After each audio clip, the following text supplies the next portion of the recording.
Boa noite, irmãos. Paz seja convosco. Graças a Deus por mais esta oportunidade que Ele está dando para nós, né? De podermos estar na sua casa para apresentar o nosso culto a Ele, né? Eu creio que o motivo de todos nós que aqui estamos é para cultuar a Deus, cantar hinos de louvor, falar palavras também de gratidão a Deus, né? Quando você diz Jesus, como o Senhor é maravilhoso, você está adorando Ele. Isso pode ser lá na tua casa, na rua, de noite, de dia. Quando você fala coisas bonitas para Jesus, Ele gosta de ouvir. Jesus, eu te amo. Isso aí você pode dizer quantas vezes quiser no dia, não gasta. Jesus, que vontade de me encontrar com o Senhor face a face. Quando que o Senhor vai voltar, Jesus? Jesus, eu já não estou mais me sentindo bem neste mundo. Eu não vejo a hora de ouvir o toque da trombeta para que eu possa ir embora daqui. Jesus gosta disso. Por outro lado, Ele... Dá para baixar um pouquinho, Jéssica, o microfone meu aqui? Por outro lado, Ele fica triste quando o crente não tem prazer de estar junto com Ele, de estar num culto, de estar adorando, de estar orando. Ele fica triste, irmão, sabe por quê? Porque Jesus espera que quem vai estar com Ele na eternidade são pessoas que realmente gostam de estar com Ele desde agora já. De repente a pessoa foge para não estar com Jesus num culto nem nada. Como que ela vai estar eternamente com Jesus? Né? Não tem lógica. É igual ao namoro, quando estão namorando.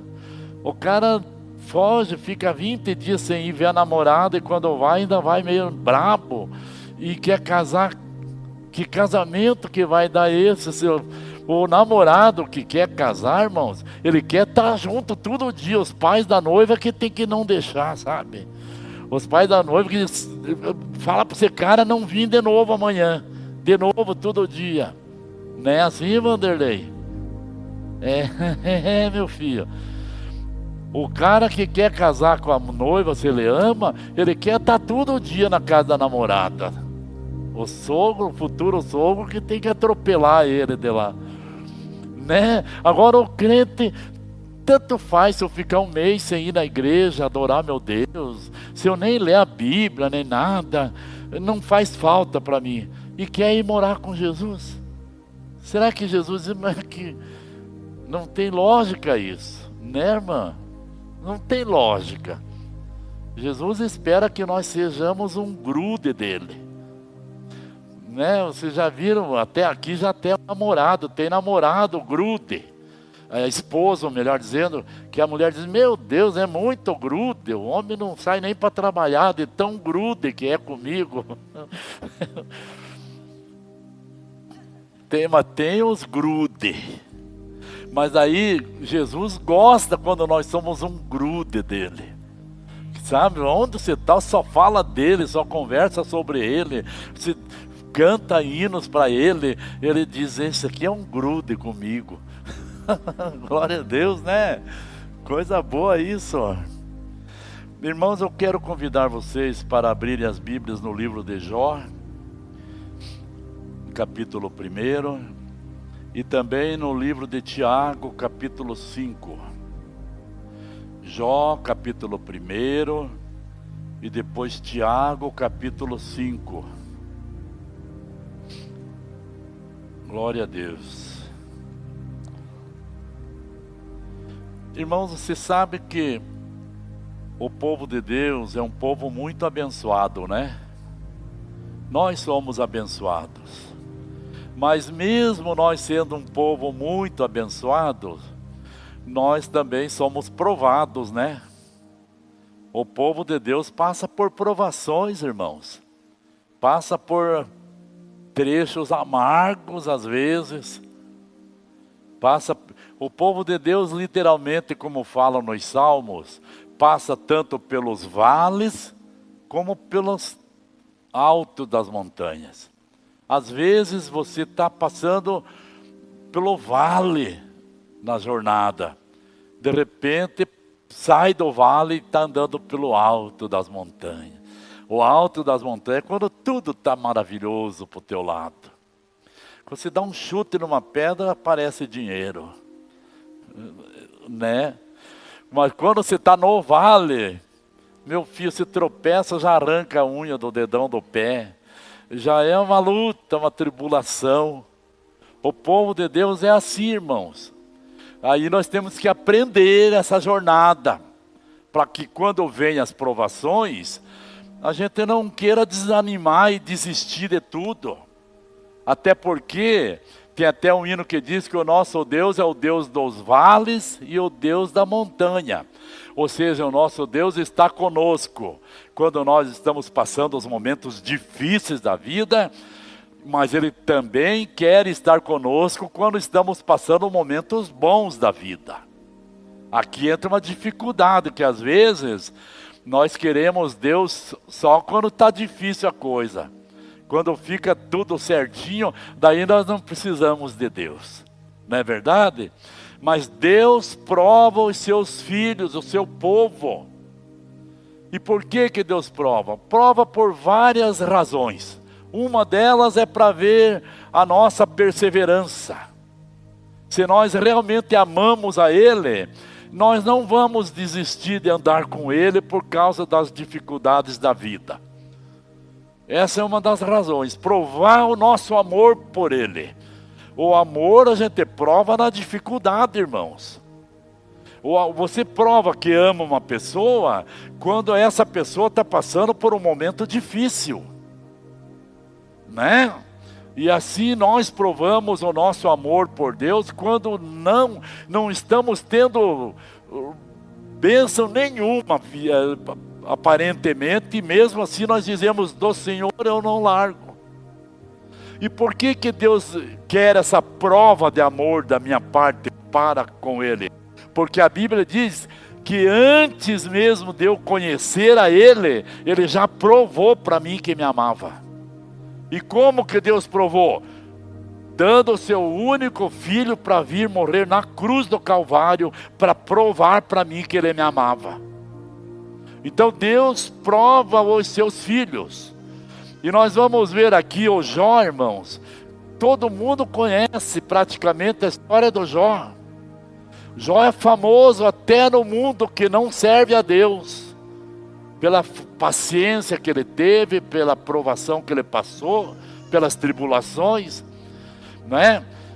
Mas nós vamos ver que o Jó foi um homem muito bem sucedido, depois foi muito provado, e passou na prova, e depois da prova, o Senhor Deus voltou de novo, abençoando o dobro do que Jó já era abençoado. Então Jó capítulo 1, versículo 1. Diz assim: havia um homem na terra de Uz, cujo nome era Jó.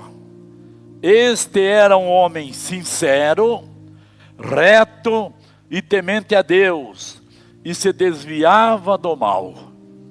Ou seja, pela descrição aqui neste versículo, nós podemos observar que o Jó era um crente exemplar. Não é? Porque às vezes o crente entra numa provação, as pessoas dizem, deve estar falhando em alguma coisa, está em pecado, está desobediente, mas nem sempre. O Jó era um crente exemplar e Deus permitiu que a provação viesse sobre a vida dele. Nós vemos aqui em Tiago capítulo 5, versículo 11, um testemunho do Tiago em favor do Jó. Tendes ouvido a paciência de Jó, e vistes que fim o Senhor lhe deu, porque o Senhor é cheio de eterna misericórdia e compassivo. Jó era o crente, como dissemos, exemplar. Mas, irmãos amados, nós vemos que naquela ocasião, que o inimigo das nossas almas chegou na presença de Deus, a Bíblia diz para nós aqui, O Senhor Deus perguntou pro Satanás: você tem observado o meu servo Jó? Aí o Satanás falou: sim, claro, tenho observado ele. O Senhor Deus disse: você viu como ele é um homem justo, um homem reto, sincero e temente a Deus, ou seja, temente a mim, Deus dizendo que se desvia do mal? Aí o Satanás respondeu: sim, eu tenho visto, ele é coroado de muitas bênçãos. Por isso ele é esse crente, tudo obediente e tal, temente ao Senhor, desvia-se do mal, porque o Senhor abençoa muito a vida dele, por isso ele é esse crente. O Senhor Deus então quis pôr à prova o Jó, para provar para o inimigo das nossas almas, que nem todo mundo serve a Deus por interesse, mas que nós, os crentes de verdade, servem a Deus, tanto na boa como na ruim, quanto estamos recebendo muitas bênçãos, como quando não estamos. Nós servimos a Deus porque entendemos a grande obra da redenção que Ele fez na cruz do Calvário, dando o seu Filho unigênito para morrer por nós na cruz do Calvário. Então ali foi mais um desafio entre o Senhor Deus e o inimigo das nossas almas. Então, irmãos, vejam que a luta e o sofrimento de Jó foi tão grande que se tornou conhecido até mesmo de pessoas que não conhecem a Bíblia.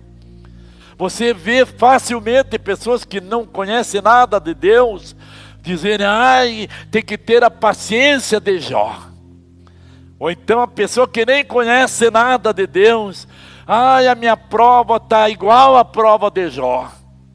Porque se tornou muito conhecido a provação que o Jó passou. Ele perdeu todos os bens materiais, e olha que o Jó era rico. Ele perdeu os seus filhos, morreram todos no mesmo dia. Ele perdeu a sua saúde, ficou um leproso tão miserável que ele precisava se coçar com cacos de telha, porque a coceira era muito grande, era insuportável. A Bíblia diz que ele sentava-se na cinza, ali no chão, e se cobria de cinza e se coçava com pedaços de telha, por causa que era muito forte a coceira que ele tinha no corpo, era uma lepra. E ele também perdeu o respeito de todas as pessoas. O Jó era um homem muito respeitado na sua cidade. A Bíblia diz, por causa da sabedoria que Deus dava para o Jó, ele se assentava no portão principal da entrada na cidade, tipo lá no portal de São José, quando vem de Curitiba, ali tem o portal. O Jó se sentava ali naquele portal, e as pessoas que vinham de fora paravam no lugar onde o Jó estava sentado para ouvir os seus conselhos. De tanta sabedoria que o Senhor Deus havia dado para o seu servo Jó. E a Bíblia diz aqui que tudo isso ele perdeu, inclusive o respeito das pessoas. As pessoas começaram a considerar que o Jó não era nada, que ele não era ninguém. E por que tanto disso, pastor? Porque Deus permitiu que o inimigo trabalhasse contra o Jó, porque Deus queria provar o seu servo. Se você está passando por alguma provação, que eu creio que não seja com tanta intensidade como foi a provação do Jó, porque a provação dele foi uma coisa muito além da nossa imaginação. Mas se você está passando por alguma provação, saiba que o Senhor Deus está observando você, Ele está observando o teu comportamento no momento da prova, e Ele está cuidando de você para que você não pereça na tua provação. E conforme o teu comportamento na provação, depois que a prova passar, Ele tem algo especial preparado para entregar para você. Não sei em que área você precisa, você busca. Mas se você passar na provação, sem se distanciar do teu Deus, sem negar o teu amor por Cristo, sem deixar de adorá-lo como ele merece ser adorado, depois da tua aprovação, com certeza virá a vitória. Veja, irmãos, nós vemos aqui nessas qualidades de Jó que ele era um homem sincero. O sincero é uma pessoa transparente, é uma pessoa que não concorda com o engano, com a mentira, com a lisonja, a falsa lisonja. Era um homem sincero. O Jó também era um homem reto. Ele não se desviava nem para a esquerda nem para a direita, mas ele sabia que o caminho do homem de Deus é um caminho reto. Nós estamos andando no caminho. Jesus diz: eu sou o caminho. E nós precisamos cuidar para que nós não andemos nem à direita nem à esquerda desse caminho, mas que nós andemos no centro desse caminho que é Jesus. Jó era assim, temente a Deus. Essa característica de um crente, de um homem de Deus, de uma mulher de Deus, é uma das características que mais agrada ao nosso Deus. O que quer dizer ser temente a Deus? Não é ter medo de Deus, até porque Ele é nosso Pai amoroso, misericordioso. Mas ser temente a Deus é honrar a Deus, é reconhecer a grandeza de Deus, é atribuir a Deus toda a honra e toda a glória, porque Ele é merecedor de toda a honra e de toda a glória. Isso é ser um homem ou uma mulher temente a Deus. E mais uma qualidade de Jó: ele era paciente, ou seja, ele tinha paciência na tribulação. Nós que somos costumeiramente provados pelo nosso Deus, uma das qualidades que nós precisamos buscar de Deus é a paciência. Até porque nós que decidimos um dia em servir a Deus, já temos que aprender logo no início de que o tempo de Deus nunca vai ser o nosso tempo. O tempo que Deus estabelece para os propósitos dele na nossa vida não são determinados pela nossa própria vontade. É a vontade de Deus que prevalece, e não adianta nós chorar, gritar, espernear, porque nada acontece antes do tempo de Deus e nem depois do tempo de Deus. Foi inclusive lido aqui ontem: há um tempo determinado para todo propósito debaixo desse céu e em cima dessa terra. Nada acontece antes da determinação de Deus. Então essas qualidades, irmãos amados, é o que Deus procura nos seus servos e nas suas servas. Por isso, dá permissão de Deus de nós passarmos por provações. Ele permite, e digo mais para todos nós que estamos aqui: ninguém vai estar na eternidade com o nosso Senhor sem passar por provações. A Bíblia nos adverte que o Senhor Deus nos prova como o ourives prova o ouro.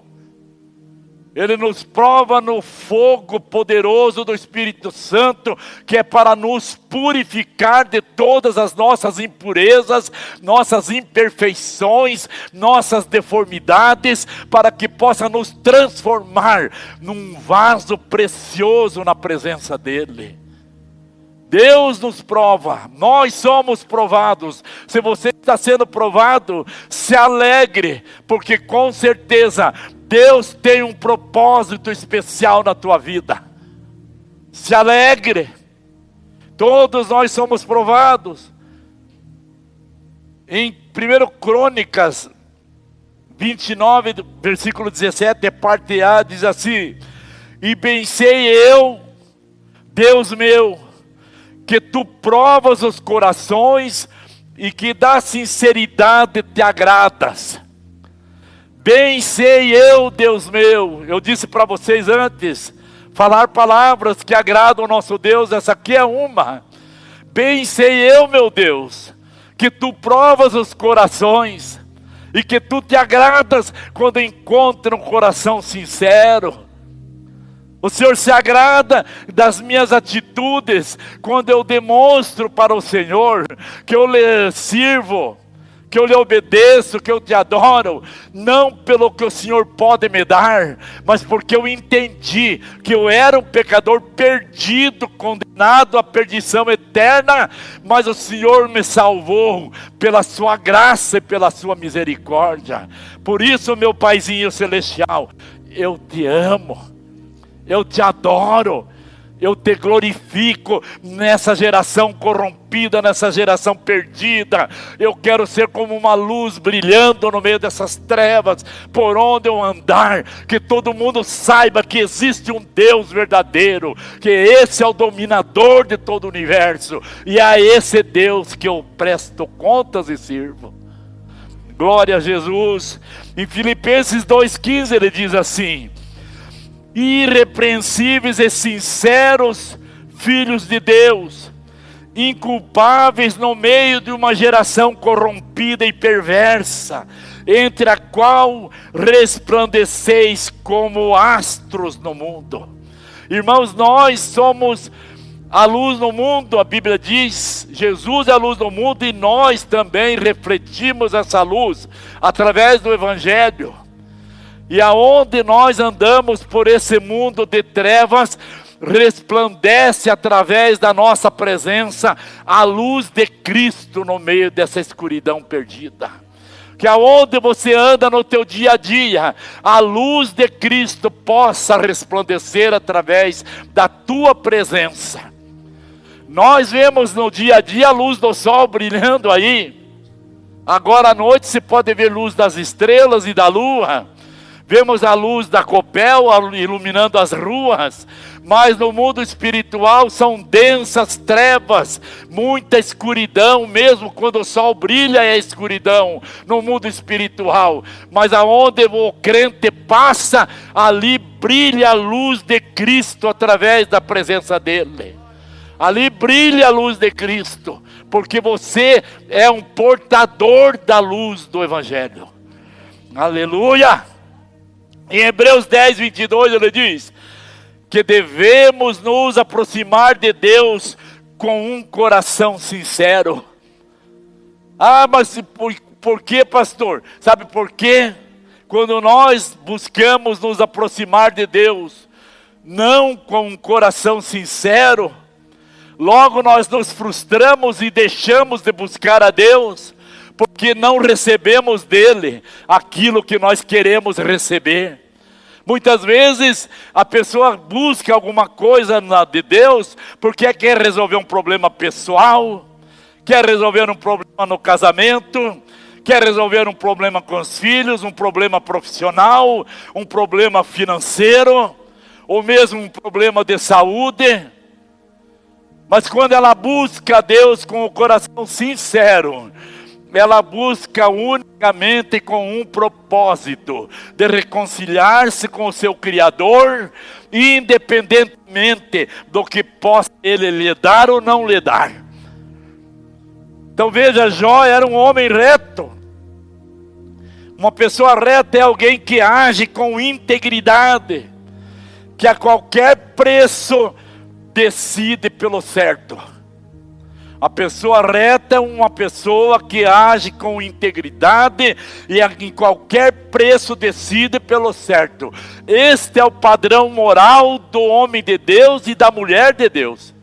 Seja por pagar preço, seja por ofender pessoas, seja por magoar quem se magoar, nós, homens e mulheres de Deus, sempre temos que agir pelo certo, pelo correto. Mas pode ofender pessoas, pode magoar pessoas, pode sair falando mal de nós, pode fazer o que quiser, mas nós temos compromisso com agir pela verdade.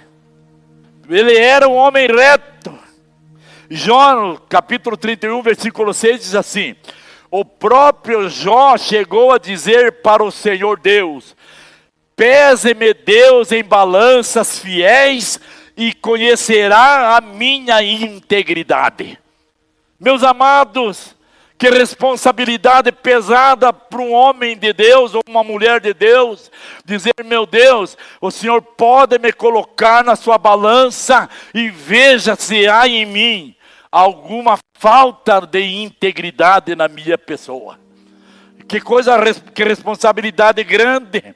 Me pese na sua balança, meu Deus, e veja a minha integridade. Sabe por que que às vezes, irmãos, a prova se prolonga na vida do crente? E vem e não vai embora, e permanece, e vai e continua.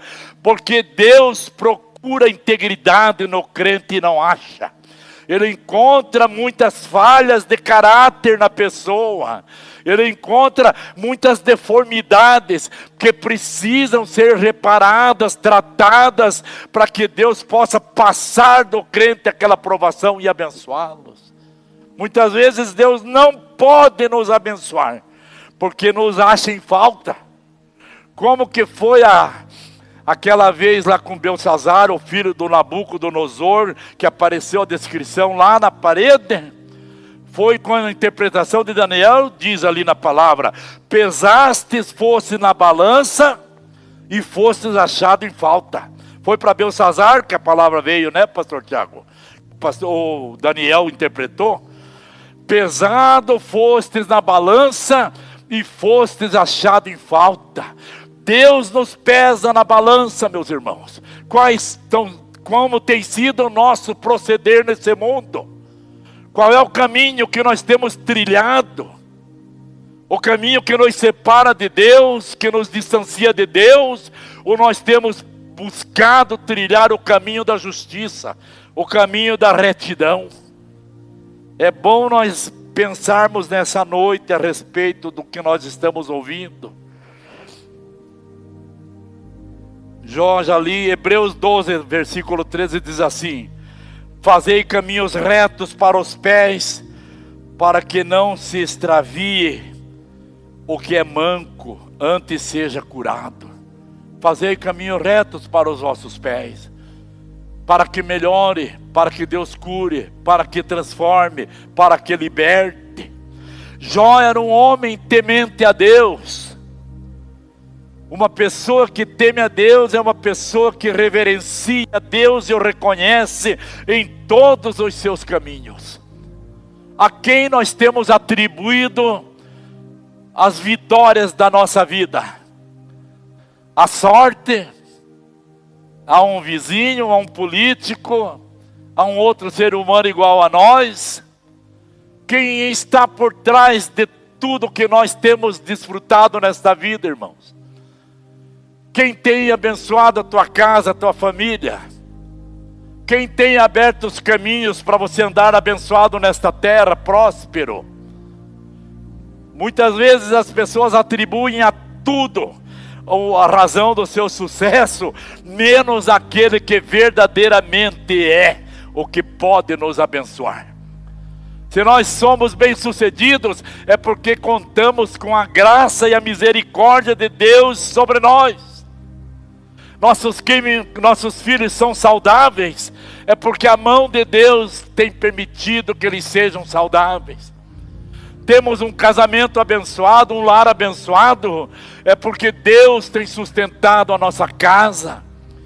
Temos um teto que nos abriga, aonde nós podemos nos abrigar, é porque a mão de Deus tem sido misericordiosa sobre nós. Encontramos o que é mais importante na nossa vida, a salvação da nossa alma. Não é porque nós somos melhores do que esses 8 bilhões de pessoas do mundo, não. É porque a graça do Senhor nos alcançou. A graça do Senhor nos alcançou. Não é porque nós somos melhores do que ninguém, porque somos miseráveis pecadores, mas fomos alvo da graça do Senhor. Por isso hoje nós somos salvos. Aleluia. Jó colocava Deus em primeiro lugar na sua vida. Ali no capítulo 1, versículo 5 diz: sucedia, pois, tendo decorrido o turno de dias de seus banquetes, enviava Jó e os santificava, no caso os seus filhos, e se levantava de madrugada e oferecia holocaustos, segundo o número de todos os seus filhos, porque dizia: porventura pecaram meus filhos e blasfemaram de Deus no seu coração. Assim fazia Jó continuamente. Ele cuidava da sua família. Ouvimos ontem aqui falar muito sobre isso. Jó cuidava dos seus filhos. Jó ensinava os seus filhos. Jó protegia a sua família, porque ele colocava Deus em primeiro lugar. Você tem protegido já a família que Deus tem te dado? Você já entendeu o grande valor que é ter uma família? Já entendeu o grande privilégio que é ter recebido da parte de Deus uma mulher virtuosa, que Ele colocou do teu lado para ser a tua companheira, para estar na jornada com você e te ajudar nessa caminhada? Você já entendeu o valor disso? Ou então vice-versa, você já entendeu o valor de ter um homem de Deus do teu lado para caminhar nessa jornada? E você já entendeu o privilégio que é, a partir desse relacionamento que Deus te permitiu, ter os frutos desse relacionamento que são os teus filhos. São herança do Senhor, que Deus colocou nas tuas mãos, para vocês dois juntos criarem para Deus, educar eles na presença de Deus, pela palavra do Senhor. Você já entendeu isso? Ou você ainda está tratando a tua família como algo de pouquíssimo valor? Por qualquer uma prostituta eu jogo fora.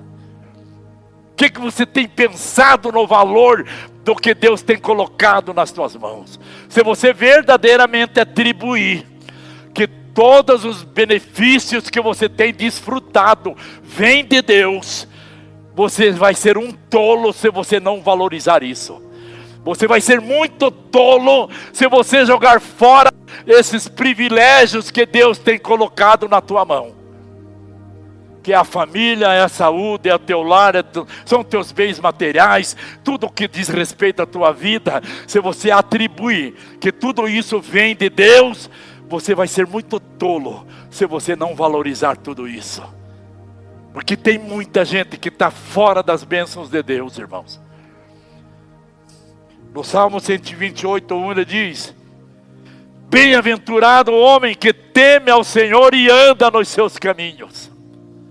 Feliz o homem que teme ao Senhor, ou seja, feliz o homem que honra ao Senhor, que obedece ao Senhor e anda nos seus caminhos.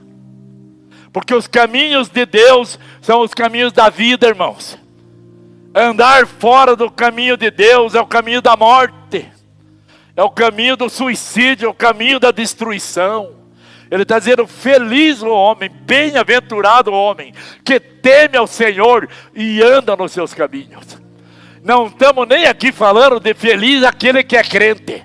Nem estamos falando isso. Estamos falando feliz o homem que pega a palavra de Deus e aprende a palavra de Deus e coloca ela dentro do seu coração e procura andar na prática da sua palavra. Feliz é esse homem.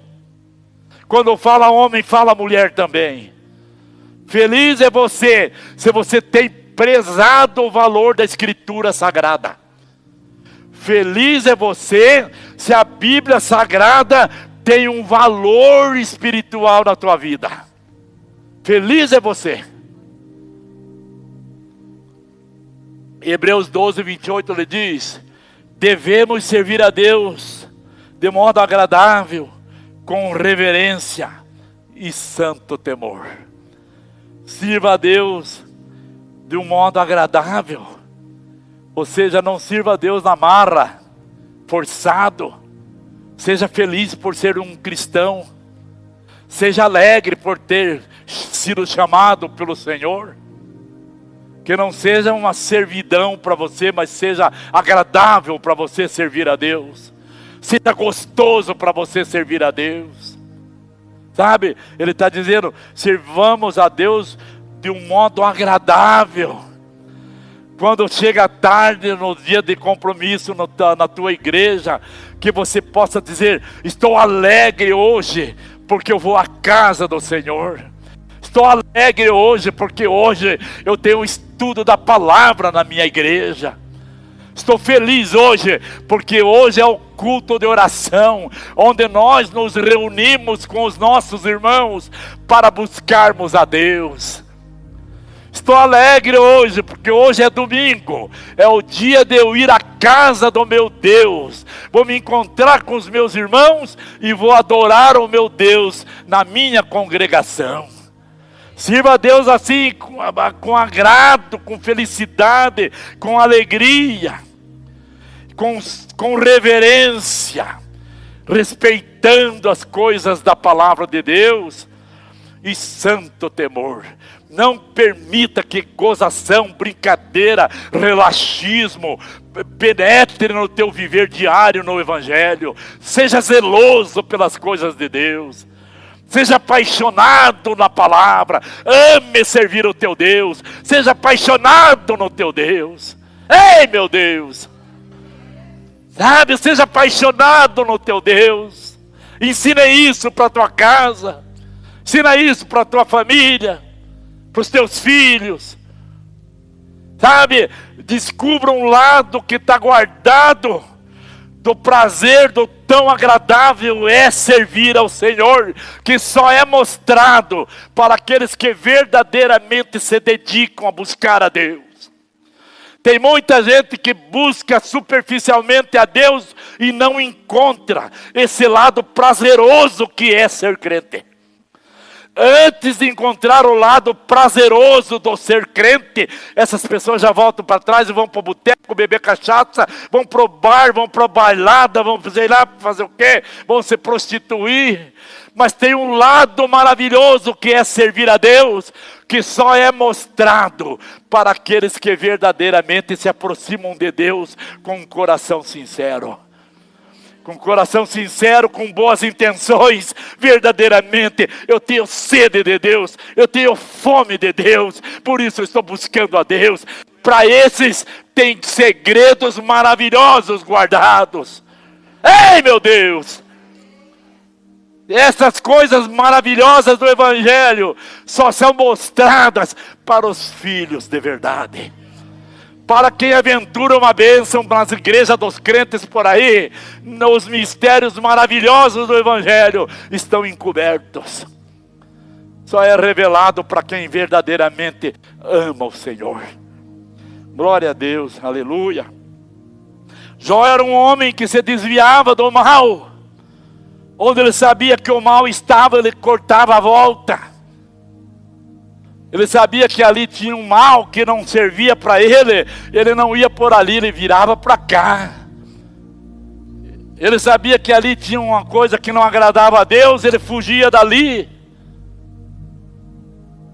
Se quer realmente ter uma vida de intimidade com Deus, se desvia do mal, fuja de onde está o mal. Digo mais, fuja de onde estiver só a aparência do mal, você já fuja. Vaza fora. Jó era um homem que se desviava do mal. Fuja de toda a aparência do mal. Aonde você vê uma amizade que não presta para você, vaza fora. Um namoro que você vê que não presta para você, que vai te carcar para baixo, vai te desviar dos caminhos do Senhor, fuja, vaza fora. Não queira levar avante um relacionamento que você sabe que a outra pessoa não está interessada no Deus que você serve. Fuja, seja inteligente. Jó 28, ele diz que a verdadeira sabedoria é apartar-se do mal. A verdadeira sabedoria é apartar-se do mal. Amós 5, versículo 6. Buscai o bem e não o mal, para que vivais. E assim o Senhor, o Deus dos exércitos, estará convosco, como dizeis. Fuja da aparência, fuja do mal. Saia fora daquilo que não serve. 1 Tessalonicenses 5, 22. abstende-vos de toda forma do mal. Tudo que você percebe, ainda mais que você entregou a vida para Cristo, agora você tem o Espírito Santo habitando em você. Tudo que não tem combinação com a palavra de Deus, com a nova vida com Deus, o Espírito Santo te dá um toquezinho quando você está para entrar por aquele caminho. O Espírito Santo é o nosso ajudador, irmãos. Ele vê que você está querendo enveredar para o lado ruim, ele já toca a campainha. Se acorda, abre os olhos, fuja daí, vaza fora, não vá para o inferno, seja inteligente, você já é salvo, você já é lavado e remido no sangue do Cordeiro. Fica esperto, o diabo, vosso adversário, está à espreita, esperando uma oportunidade para te arrebentar. Fuja! O Jó era paciente. Quem tem paciência sabe esperar, calmo e tranquilo na presença de Deus. Quem sabe, por causa de afobação, de muita pressa, muita gente está errando, irmãos. Erra no arrumar um emprego, já vai pegando qualquer coisa, depois não pode nem servir a Deus. Erra no fazer a faculdade, erra no casar, casa com qualquer tranqueira, porque pensa que nunca mais vai conseguir casar. Já vai se envolvendo com qualquer tranqueira, pensando que nunca mais vai conseguir casar. Você não sabe que quem espera no Senhor é muito mais feliz do que os que querem fazer a coisa acontecer pela sua própria força. O Jó era paciente, ele sabia esperar. A prova do Jó, irmãos, além dela ter sido muito intensa, ela não foi uma prova de 15 dias, não. Foi meses de luta. Foi meses de sofrimento. Perdeu todos os amigos. Perdeu a própria mulher. Perdeu seus próprios filhos. Os bens materiais nem se fala, foram tudo. Perdeu o respeito, como já dissemos. Mas ele esperou com paciência. Ele mesmo, no meio da sua tribulação, ele disse assim: eu sei que o meu Redentor vive, e que por fim ele se levantará sobre a terra. Eu sei em quem eu estou esperando. Eu sei que na hora certa o meu Senhor vai chegar e vai pegar essa situação aí, e dentro de pouquinho tempo Deus reverte tudo. Porque, irmãos, é maravilhoso o agir de Deus. Às vezes uma luta que você vem de meses, dentro de 2, 3 dias Deus reverte tudo. Deus muda tudo. Jó ficou conhecido, né, numa história universal, com a própria experiência da paciência. Jó ficou famoso por ser paciencioso. Eu vou pular um pouquinho aqui. Tiago 5,11 ele diz: eis que temos por bem-aventurados os que sofreram. Ouvistes qual foi a paciência do Jó e vistes o fim que o Senhor lhe deu? Porque o Senhor é muito misericordioso e piedoso. O Senhor é muito misericordioso e piedoso. Vistes o fim que o Senhor deu para Jó? Esperou com paciência no Senhor, aguardou. No Salmo 40, versículo 1 diz, né? Esperei com paciência no Senhor, e Ele se inclinou para mim e ouviu a minha oração. Esperei com paciência. Quando você olha e não vê uma luzinha no fim do túnel, meu filho, é aí que você precisa esperar com paciência. Não tem um sinalzinho de que vai mudar essa situação. Ali você precisa ser perseverante. Ali é o que você mostra para o Senhor Deus que você é paciente, que você tem calma para esperar, que você coloca tudo nas mãos dele e descansa. Sabe, o segredo é colocar tudo nas mãos de Deus e descansar. É dormir no meio da tribulação. O exemplo nosso está lá, quando o temporal veio no barquinho, né, que os discípulos estavam morrendo de medo, e Jesus dormia na popa do barco. Isso aí é um ensinamento para nós. Quando a tempestade vem, é para nós dormir, é para descansar, porque o Senhor está no controle de tudo. Então veja, para terminar,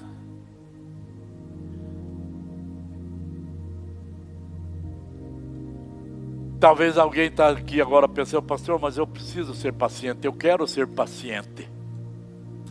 Eu entendo que eu não sou muito paciente, eu sou muito aflito, muito estressado, muito de tudo. Então veja Romanos 5, 3 e 4. Você vai aprender a ser paciente, mas na tribulação.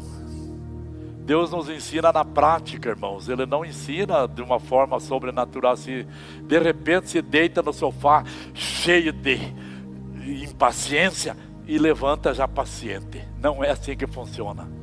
Ele vai treinar você na prática. Ele vai te mandar tribulações para você aprender a ser paciente. Quando você quer ser manso, por exemplo, ele coloca situações na tua frente para você aprender a ser manso. Sabia? Ele coloca situações para você ser aquele leão feroz. Mas você pediu que você quer aprender a ser manso. Então ele coloca a situação e você tem que pôr em prática. Senhor, me dá graça. Eu não vou me estressar. Não vou perder minha estribeira. Não vou me expor aí. Não vou perder minha comunhão. Então veja, você quer ser paciencioso? Aguarda que vai vir uma tribulação aí para te ensinar a ser paciencioso. Só que a vantagem é que a tribulação, ele está junto com você para te guardar. Romanos 5, 3 e 4, Paulo diz assim, que a tribulação produz a paciência. A paciência produz a experiência e a experiência produz a esperança. A tribulação produz a paciência. É a tribulação, meu filho. Não tem outro jeito. Quer ser paciencioso, quer ser manso. Daquele jeito assim, tranquilo. É na tribulação. Tem o hino da harpa que diz, né? Os mais belos hinos e poesias foram escritos na tribulação, e do céu as lindas melodias se ouviam na escuridão. Ontem alguém falou aqui que saudade de quando eu estava na tribulação, que já está na bênção. Quem que falou, vocês lembram? A Cecília, ela disse, meus irmãos, tenho passado dias de glória na tribulação. Já estou até preocupado que a hora que terminar a tribulação, o que vai ser feito de mim? Isso é maravilhoso, irmãos. Agora, se eu disser para vocês que eu também tenho saudade de algumas coisas lá para trás, vocês podem até... Do tempo da tribulação, é ali que você é mais quebrantado na presença do Senhor. Ali é que você adora a Deus com o coração mesmo na presença do Senhor. Sabe? Então, para concluir, Lucas 21, 19 diz, na paciência ganharemos nossas almas. Tribulado não anda com Deus, irmãos. Sabe, aqueles espavoridos que até para almoçar, almoça de pé assim. Tem que resolver. Esses não andam com Deus. Não anda com Deus essas pessoas assim. Tem que sarar disso aqui. Ainda mais nesses dias que agora tudo os atribui ao tempo muito corrido, passa muito rápido e coisa. Alô? Eu estou almoçando, mas já vou lá. Guarda o prato aí, mulher. Saia fora disso, você não vai andar, não vai conseguir andar com Deus assim. Você querendo fazer as coisas do teu jeito não vai funcionar. Você vai ter que dar uma retrocedida, acalmar teus nervos e se organizar, organize tua agenda. Uma vida assim, sem paciência, sem nada, você não vai nem ter tempo para ter um tempinho com teu Deus todos os dias. Que você precisa todos os dias ter um tempo com Deus. Você precisa todos os dias ter um tempo sozinho lá no teu quarto. Não é com a mulher, não é com o teu esposo, nem com os filhos, nem com ninguém. Você tem que ter o teu tempo de qualidade com o Senhor. E se você já entrar cheio de pressa lá, Senhor, e daí o seguinte, eu já estou indo, porque hoje eu estou meio corrido, o Senhor sabe, o Senhor entende, o Senhor é meu. Ele não vai entender. Ele quer que você pare o mundo para dar atenção para Ele. Ah, Jesus. Imagina, você para tudo e diz, e aí chega alguém e você diz, mulher, não estou para ninguém. Chega o cara lá querendo falar com você. Ela diz, olha, agora ele não pode te atender, porque ele está no tempo dele com Deus. Ela agora não pode te atender, ela está no tempo dela com Deus. E daí, pastor, o que vai acontecer dos meus negócios? Vão perecer, vão passar fome? Não vai nada. Deus cuida de nós. Não estou te incentivando também a não fazer nada, ser irresponsável, preguiçoso. Não. Estou dizendo, organize a tua agenda para você ter o teu tempo com Deus. E dê prioridade para o teu Deus, porque é dele que vem tudo o que você precisa. É dele que vem tudo o que você precisa. Então, irmãos, concluindo, meus amados irmãos, as atitudes agradam ao nosso Deus. Jó tinha tudo. O Senhor permitiu que o inimigo tirasse tudo. Mas no final, o Senhor devolveu tudo em dobro. Tudo que Jó tinha, Deus devolveu em dobro. Sabe por quê? Porque o Jó passou na prova. Deus não quer que nós reprovemos na prova. Só que se nós não passamos, a prova fica voltando. Deus não quer que a gente reprove, irmãos. Ele quer que eu seja aprovado. Mas veio uma vez, reprovei. Dá uma voltinha, vem de novo, reprovei. Vem de novo. Enquanto eu não passar na prova, fica voltando. Capriche para essa prova ir embora e você entrar nas bênçãos que Deus tem preparado para você. Amém, Jesus? Então aplauda o Senhor.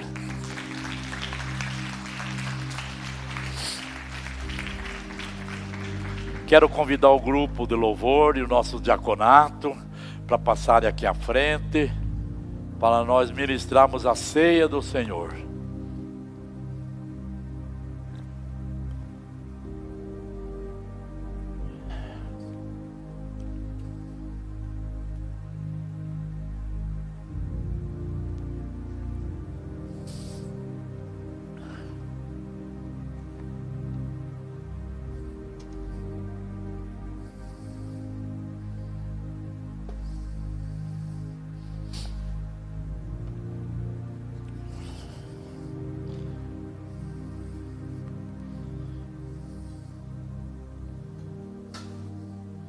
Vou pedir para a pastora Franciele fazer a leitura da ceia. 1 Coríntios 11, 23. Vamos, ficar em pé em reverência à palavra.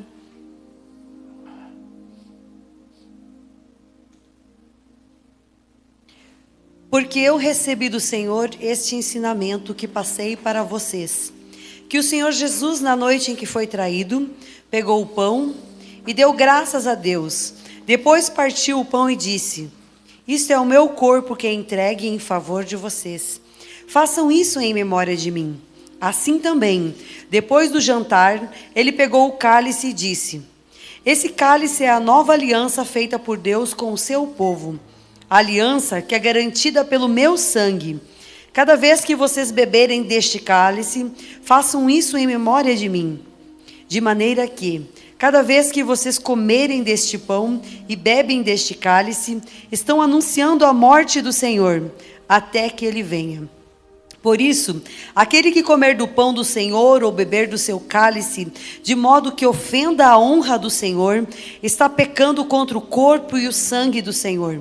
Portanto, que cada um examine a sua consciência, então coma do pão e beba do cálice. Pois a pessoa que comer do pão ou beber do cálice sem reconhecer que se trata do corpo do Senhor, estará sendo julgada ao comer e beber para o seu próprio castigo.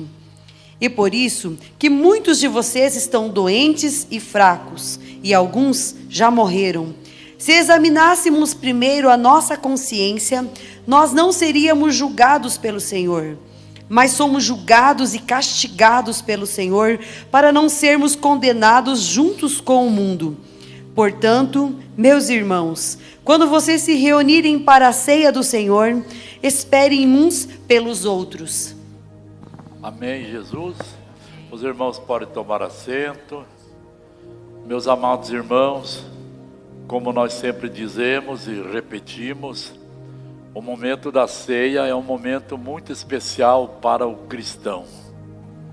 Por que que é especial? Porque nós, ao participarmos da ceia, estamos renovando a nossa aliança com o Senhor.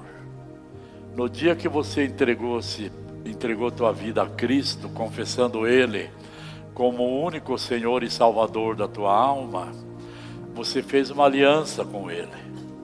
E ao se batizar nas águas, você selou essa aliança com Ele.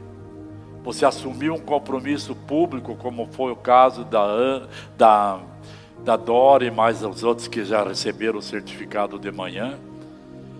Ao descer as águas do batismo, eles assumiram um compromisso com a palavra de Deus, de andar o resto da vida deles na terra em obediência ao que a Bíblia ordena para eles também.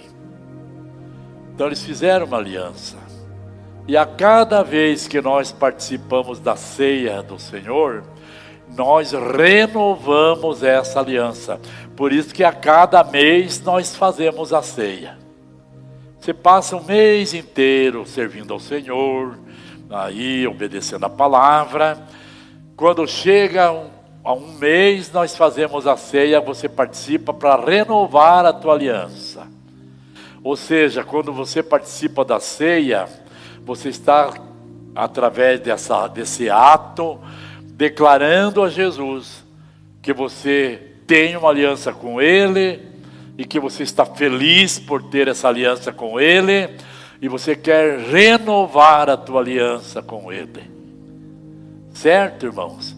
Por isso que a Bíblia diz que quem não come do meu pão, do meu corpo e não bebe do meu sangue, não tem parte comigo.